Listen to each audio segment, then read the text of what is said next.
우리가 뭐 교회 다니든지 믿음 생활 하면서 믿음으로 살자라는 얘기를 자주 합니다. 믿음으로 살자.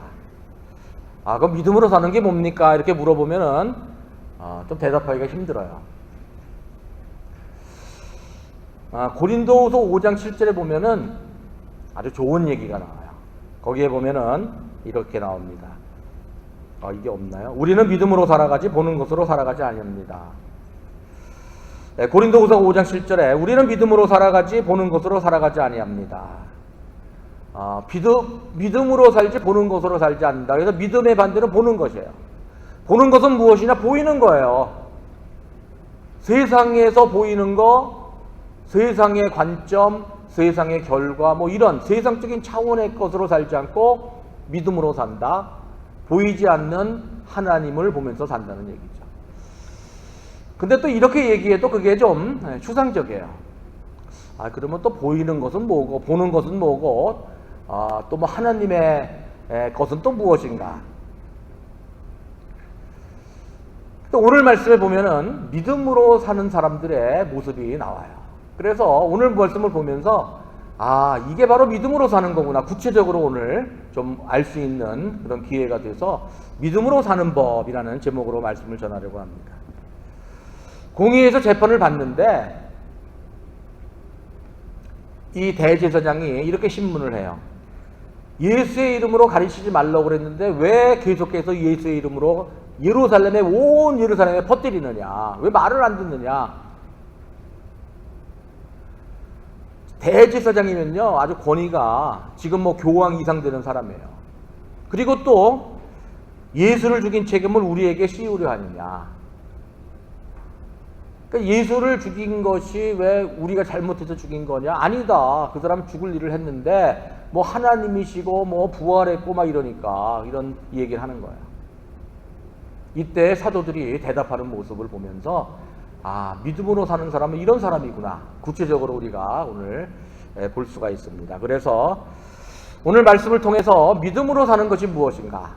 세 가지를 말씀드릴 텐데 오늘 말씀을 보면서 나는 믿음으로 사는가 한번 돌아보시고 또 믿음으로 살기 위해서 나에게 지금 필요한 것은 무엇인가 생각해서 믿음으로 사시는 저와 여러분 되시기를 바랍니다. 자, 첫 번째로는요. 세상의 눈치를 보며 살지 않는다. 세상의 눈치를 보며 살지 않는다. 아까 고린도후서 5장 7절에 보는 대로 살지 않는다 그랬거든요. 보는 것으로 살지 않는다. 여기서는 세상의 눈치를 보는 것으로 살지 않는 거예요. 세상의 눈치 보는 거. 그러니까 보는 것인데 뭐를 보냐? 세상의 눈치를 보는 거예요. 그래서 첫 번째 보는 게 뭐냐? 세상의 눈치. 우리가 믿음으로 살려면 세상의 눈치를 보면 안 돼요. 근데 우리가 세상의 눈치 안 보고 사는 게 쉽지가 않아요. 미국에 있는 어느 대학교에서 실험을 했는데 이제 10명의 학생을 자리에 앉혀놓고 줄을 3개를 그어요. 길이가 다른 3개의 줄을 긋고 제일 긴 줄을 이렇게 지목하면 손을 들어라 하는 간단한 시험을 했다 그래요. 그런데 거기에 이제 하나의 뭐가 있었냐면은 9명 학생들에게는 너희들 내가 두 번째로 준 긴 줄을 지목할 때 너희들은 손을 들고 제일 긴 줄을 지목할 때는 손을 들지 마 이런 거예요. 그래가지고 이제 그 나머지 한 사람이 어떻게 행동하는 거를 실험하는 시험이에요. 그래서 이제 긴 줄을 딱 집으니까 그 짜지 않은 한 사람 그 학생이 이제 손을 딱 들었는데 이렇게 보니까 자기 혼자란 말이에요. 이게 뭐지? 그러면서 손을 들고 있을 것이냐 아니면은 눈치를 보고 내릴 것이냐 그거 시험하는 건데 놀랍게도 초등학교부터 고등학교까지 했는데 놀랍게도 75%의 학생이 손을 내렸다는 거예요. 여러분은 어떻게 하시겠어요? 좀 자아가 강한 분은 뭐 맞는데 25%는 이런 거예요. 75%는 아닌가? 내가 잘못 봤나?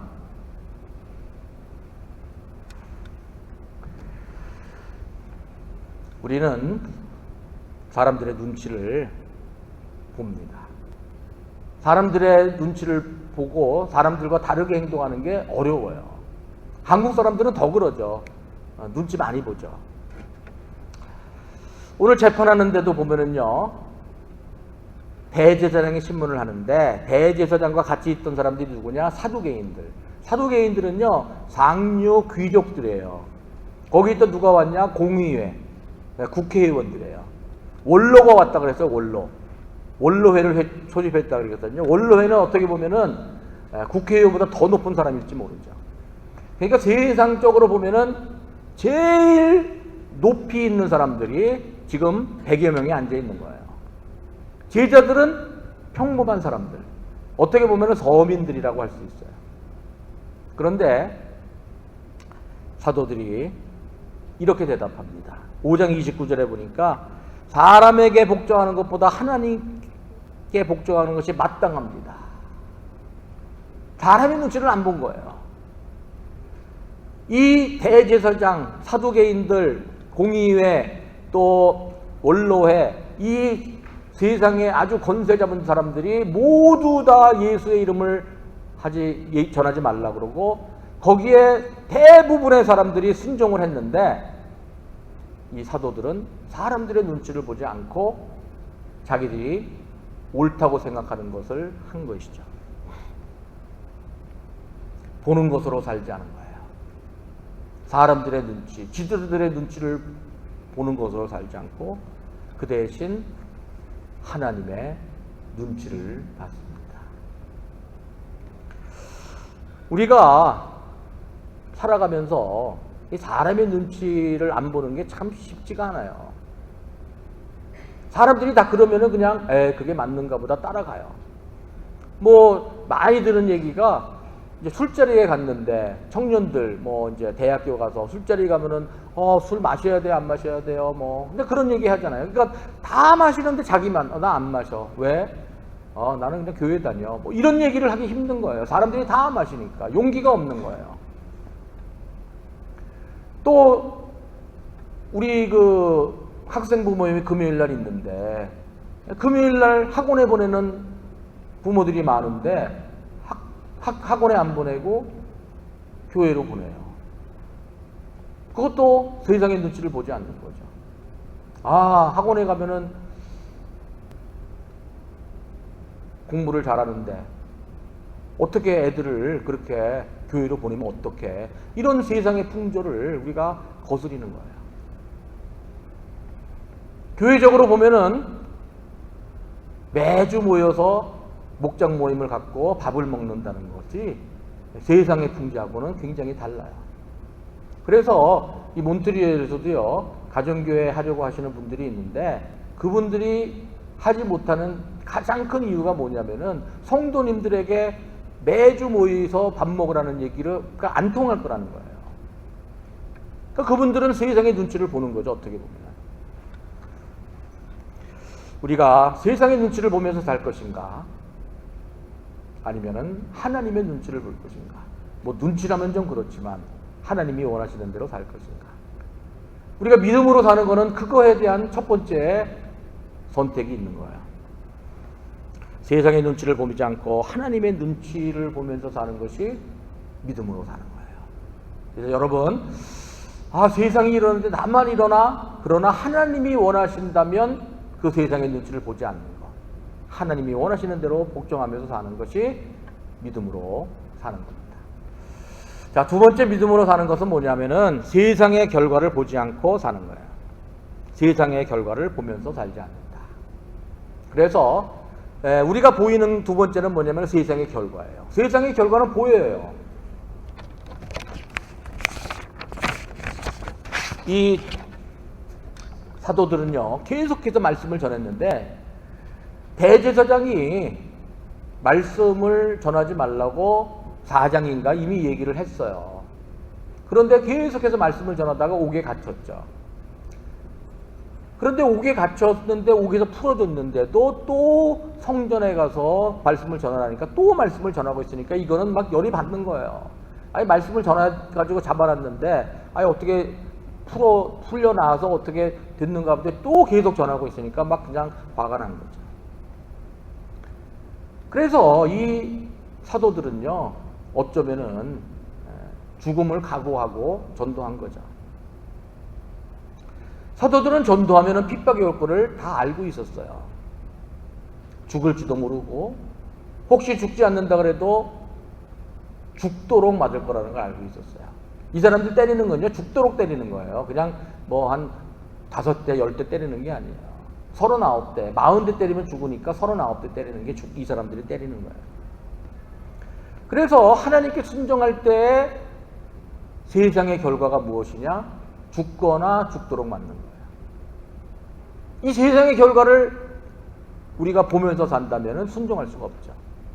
그런데 세상의 결과를 보지 않고 사는 것이 바로 믿음의 삶이라는 거예요. 이것도 쉬운 게 아니죠. 우리가 하나님께 순종했을 때 우리가 겪을 그런 고난 같은 게 있는데 그거를 무시하면서 사는 게 힘들죠. 그래서 우리가 믿음으로 살기 힘들어요. 예를 들면은 윗사람이 좀 불법적인 일을 시킨단 말이죠. 그럼 하나님의 뜻은 하지 않는 건데 그거를 하나님의 뜻에 따라서 하지 않으면은 불이익을 당한단 말이에요. 직장에서 불이익을 당해요. 어떤 불이익이든지 당한단 말이에요. 그러면 우리가 그 세상의 결과를 보면서 살 것인가 아니면은 그 세상을 초월하는 삶을 살 것인가? 믿음으로 사는 사람은 이런 불이익을 당하는 거, 그런 세상의 결과를 보면서 살지를 않습니다.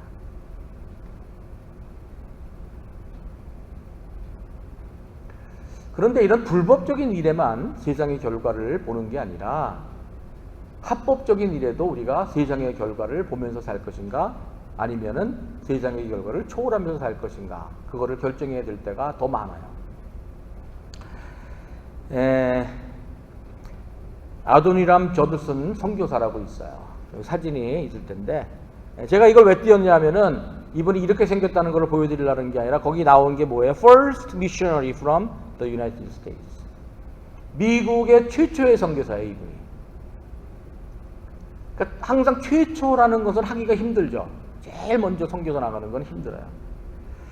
그런데 이분이 뭐 이렇게 해가지고 신학교를 졸업하고 있는데 신학교 졸업했는데 이분이 뭐 좀 뛰어난 그런 게 있어가지고 보스턴에 있는 그 어떤 훌륭한 교회에서 청빙을 한 거예요. 부목사로 청빙을 했어요.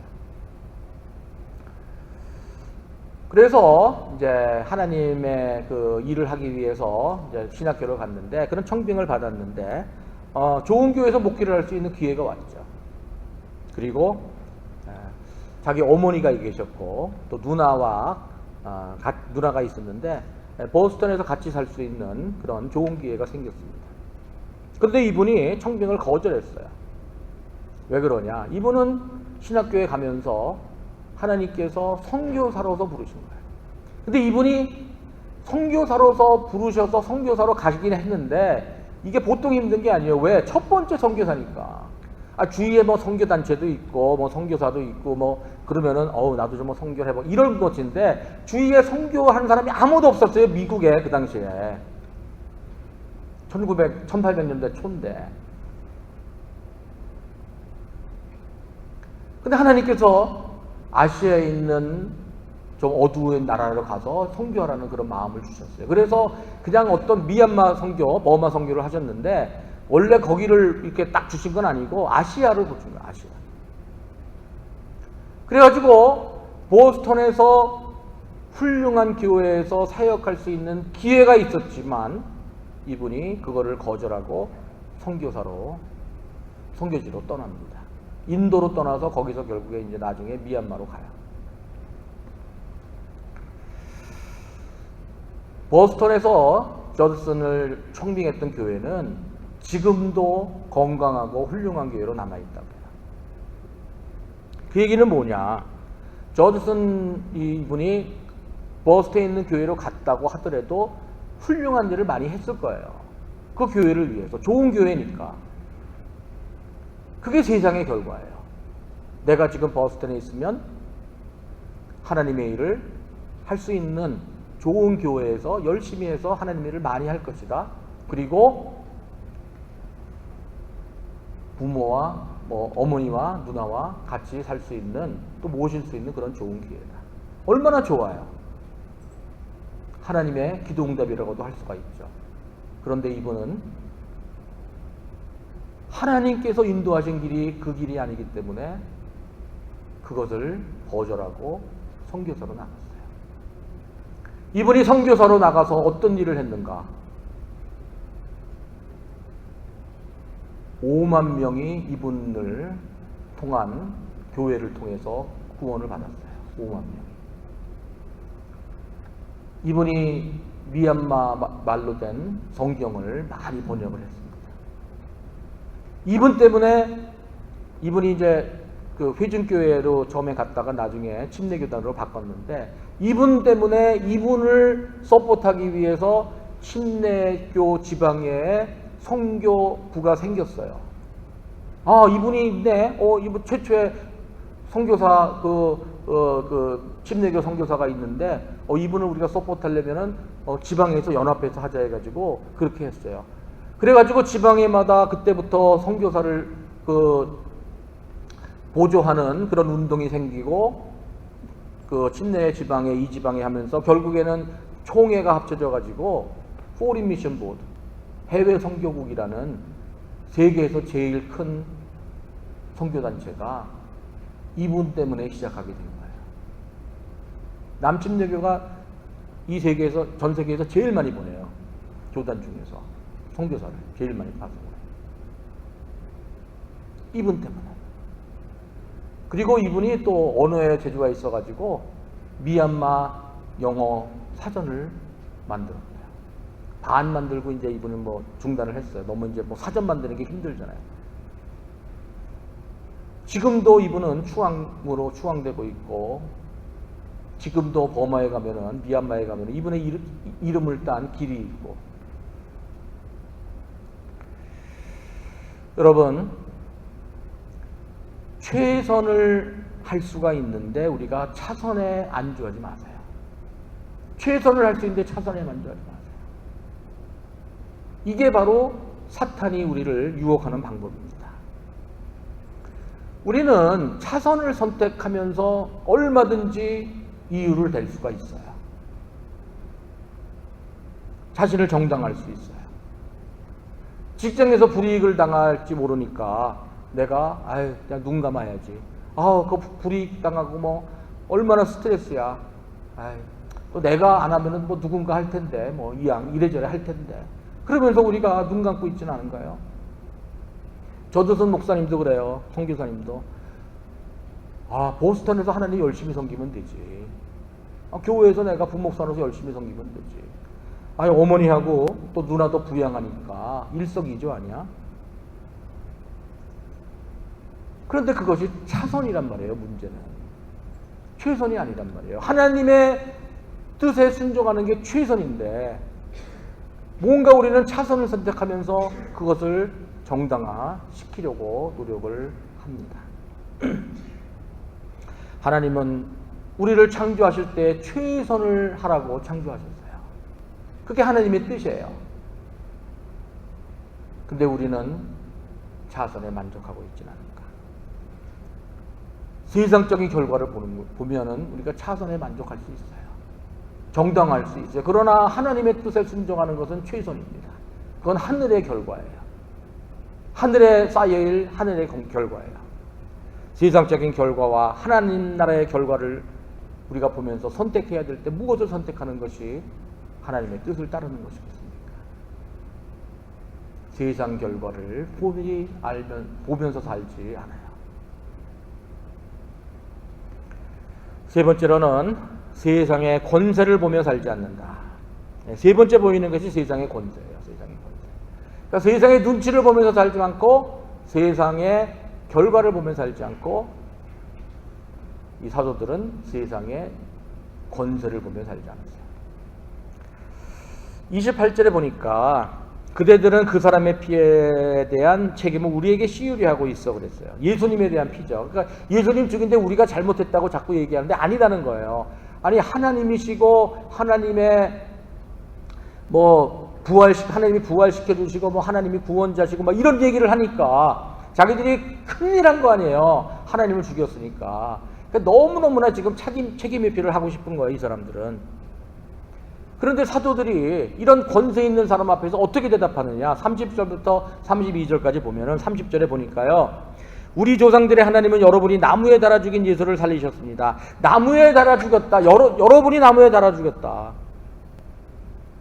대놓고 그냥 딱 찍어서 얘기하잖아요. 단정적으로. 예수님 돌아가신 거 당신들 책임이야. 당신들이 나무에 달아 죽였잖아요. 거기다가 더 나아가요. 하나님께서는 그분을 살리셨습니다. 사두개 사람들은 부활을 부정하는 사람들인데 거기에 대제사장도 사두개 사람들이고 사두개 사람들이 많았잖아요. 주로 이제 지도자들은 사두개인들이 많았어요. 그 사람들에게 대놓고 공격하는 거예요. 부활하셨습니다. 거기에 더 나아가서 31절에 보니까 이 지도자들에게 세상 권세 잡은 자들에게 복음을 전해요. 복음을. 31절에 보세요. 하나님께서는 이분을 높이시어 자기 오른쪽에 앉히시고 이분을 부활케 하셔가지고 자기 오른쪽에 앉히시고 자기 오른쪽에 앉혔다는 것은 하나님과 동등이라는 얘기예요. 영도자와 구주를 삼으셔서 영도자는 뭐냐면 주님이라는 얘기예요. 주님. 프린스, 주님. 이 세상의 주님으로 만드시고 세이비어, 구주, 구세주로 만드셨습니다. 여러분을 구원해 주실 분이 바로 이분이세요. 그래서 이스라엘이 회개를 하고 죄사함을 받게 하셨습니다. 회개하고 죄사함을 받으세요. 완전히 지금 세상 권세 잡은 사람에게 전도를 하고 있어요. 지금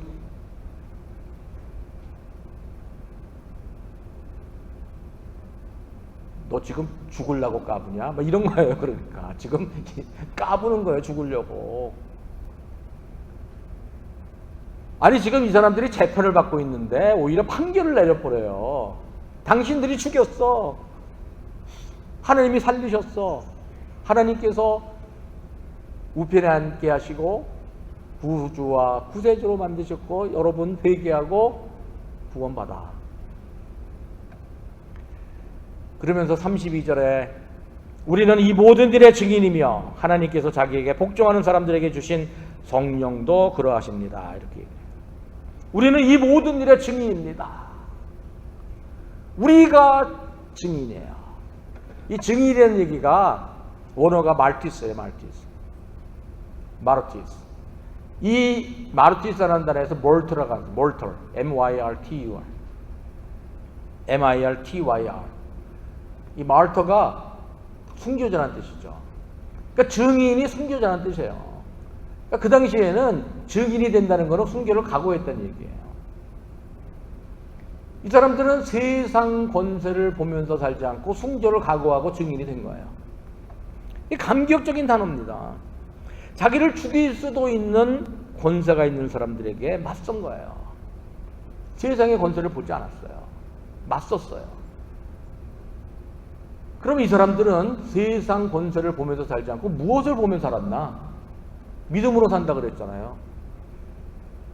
31절에 32절에 거기 있죠. 하나님께서 자기에게 복종하는 사람들에게 주신 성령도 그러하십니다. 하나님께서 복종하는 사람들에게는 성령을 주시는데 믿는 사람에게는요. 믿는 사람들에게 성령을 주시는데 그 성령님이 같이 증인이세요. 그러니까 우리는 성령 의지에서 지금 사는 거예요. 세상 권세의 밑에서 사는 게 아니라 성령님 의지에서 우리는 산다는 거예요. 세상 권세를 보면서 사는 게 아니라 성령님 보면서 살고 성령님 권세로 사는 거예요. 재판석에 있는 100명이 넘는 지도자들, 세상 권세를 가진 사람들, 사도들은 그 권세를 무서워하지 않았어요. 그 권세를 보면서 살지 않았어요. 그 권세에 따라서 살지 않았어요. 성령의 권세에 따라서 살았어요. 이게 바로 사도행전 1장 8절에 나오는 얘기 아니에요. 1장 8절에 보니까 너희가 내 증인이 될 것이다. 어떻게 하면 내 증인이 될 것이다. 이 사람들이 이렇게 증인이 될 수 있던 건 뭐예요? 성령의 능력을 받아서 그런 거예요. 옛날 말로는 옛날 성경에서 성령의 권능이라 그랬어요. 아니면 권세라고 할 수도 있죠. 성령의 권세를 받으니까 증인이 될 수 있었어요. 이 세상의 권세를 보면서 살지 않고 초월하면서 살 수 있었어요. 성령의 권세를 가졌기 때문에. 성령의 권세를 가진 사람은 이 세상의 권세를 초월하며 살 수 있어요. 그럼 우리가 어떻게 성령의 권세를 받습니까? 기도하면 주신다고 했어요. 기다리면서 기도했어요. 그래서 우리가 끊임없이 성령의 충만함을 받으면서 살아야 돼요. 그러면은 우리가 이 세상의 권세를 초월하면서 살 수가 있어요. 요한계시록 3장 16절에 보니까 예수님께서 라오디에 교회에 이렇게 말씀하십니다. 내가 미지근하여 뜨겁지도 않고 차지도 않으니 나는 너를 내 입에서 뱉어버리겠다. 이게 이제 뭐 뱉어버리겠다 하는 게 막 이렇게 뭐 좀 아주 정말 심하게 말씀하신 게 아니에요. 심하게 말씀하신 게 아니라 이제 우리가 그 배경을 좀 알아야 되는데, 이 라오디에 교회는요 이제 물이 없었어요. 물. 그래가지고 골로새, 그 근처에 이제 골로새가 있는데, 골로새에서 거기는 찬물이 나와요. 그래서 그 찬물을 마시면 여름에 더울 때 굉장히 시원하고 좋았어요.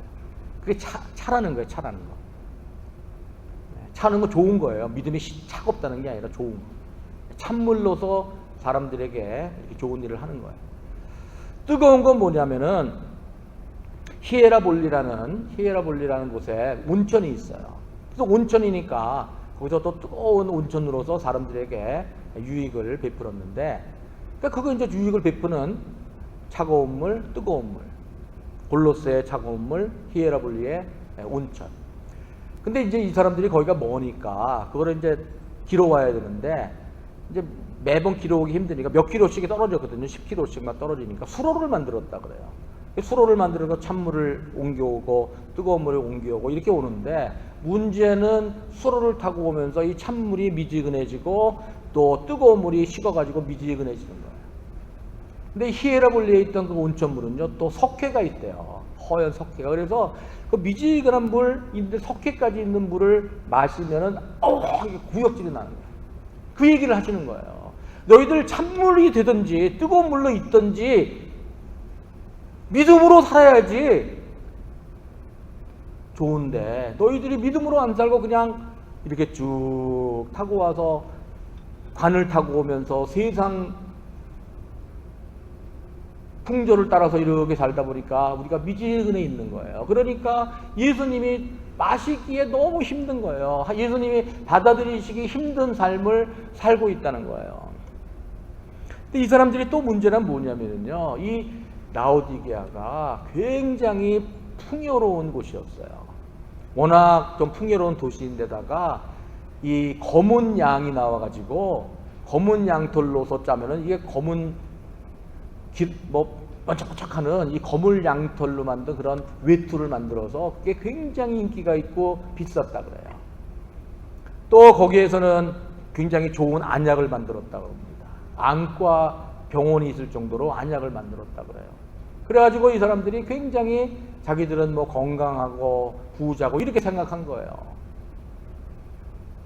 그래서 이 사람들이 지금 살아가면서 보는 것으로 세상에 맞춰서 이렇게 미지근하게 살면서도 자기들은 지금 풍족하고 부족함이 없다고 착각하고 있던 거예요. 그러지 말라는 거예요. 17절에 너희들 풍족하고 부족한 것이 조금도 없다고 생각하는데 그게 아니라는 거예요.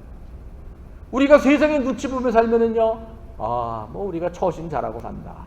세상의 결과를 보며 살면은 그래 별로 그렇게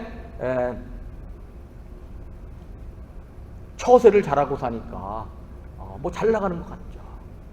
세상의 눈치를 보고 세상의 권세를 따라서 하면은 뭐 이렇게 핍박 안 받고 이렇게 살 수가 있죠. 그러니까 잘 사는 것처럼 보여요. 뭐 직장도 그런 대로 잘 살고 모두 아이들도 그렇고 이렇게 하고 보인단 말이에요. 미지근하게 사는데 그냥 괜찮은 것처럼 보여요. 이 사람들이 착각하고 사는 것처럼. 근데 그게 아니라 그랬어요. 뭐라 그러셨어요? 예수님이 실상 너는 네가 비참하고 불쌍하고 가난하고 눈이 멀고 벌거벗은 것을 알지 못한다.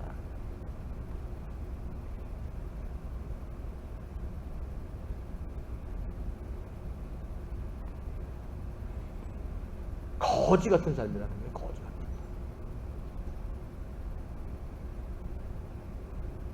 우리는 미지근하게 믿음으로 살지 않으면 괜찮게 사는 것처럼 우리는 생각도 하고 보이기도 하지만 하나님이 보시기에는 거지 같은 삶이에요.